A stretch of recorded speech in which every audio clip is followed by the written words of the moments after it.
بلوچستان کے انتہائی مطلوب دہشت گرد کمانڈرز ہتھیار ڈال کر قومی دھارے میں شامل ہو گئے۔ ہتھیار ڈالنے والے کمانڈرز نے پیغام دیا کہ بلوچ نوجوان دشمن کی سازش کا شکار نہ بنیں۔ کوئٹہ میں صوبائی وزراء کے ہمراہ پریس کانفرنس کرتے ہوئے کمانڈر نجیب اللہ عرف درویش اور عبدالرشید عرف خداداد نے ہتھیار ڈالنے کا اعلان کیا۔ کمانڈر نجیب اللہ نے بتایا کہ BLA کے لیے 19 برس کام کیا اور ان کا اصل روپ دیکھ لیا۔ میرا شمار مکران ڈویژن BRA کے اہم قائدینوں میں ہوتا ہے۔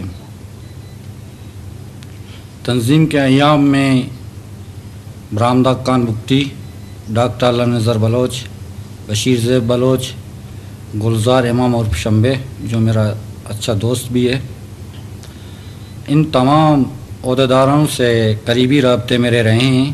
اپنے زندگی کے اہم ترین 19 سال ان تمام آزادی پسند تنظیموں کے نظر کرنے کے بعد، ان کا اصل روپ دیکھنے کے بعد ان سے کنارہ کشی کر کے اپنے آپ کو ریاست پاکستان کے سپرد کر دیا۔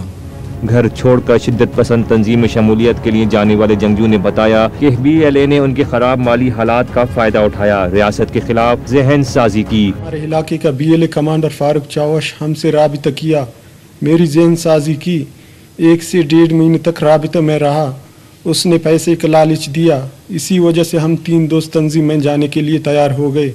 اس نے کہا کہ آپ لوگ ٹریننگ کے لیے پنجگور بارڈر کراس کر کے ایران آ جائے۔ ایک دن ہم 3 دوست مشورہ کیا، گھر سے نکلا چلا گیا خوزدار، اور خوزدار سے ہپ چوکی چلا گئے، جس کے بعد ہم لوگوں کو ہپ چوکی سے پنجگور اور پنجگور بارڈر کراس کر کے ایران جانا تھا، لیکن فوج نے ہماری فیملی سے بات کیا، کہا کہ اپنے بچوں کو واپس بلائے، ہم اس کو کچھ نہیں کریں گے۔ فیملی والوں نے ہم سے بات کیا، کہا کہ واپس آ جاؤ، یہ غلط راستہ ہے، اپنے ملک اور فوج کے ساتھ کون لڑتا ہے۔ گھر والوں نے ہمیں سمجھایا، ہم واپس آ گئے۔ صوبائی وزیر ظہور بلیدی نے کہا کہ پہاڑوں پر بیٹھے گمراہ افراد کے لیے راستہ کھلا ہے، حکومت ہتھیار ڈالنے والوں کا کھلے دل سے خیر مقدم کرتی ہے۔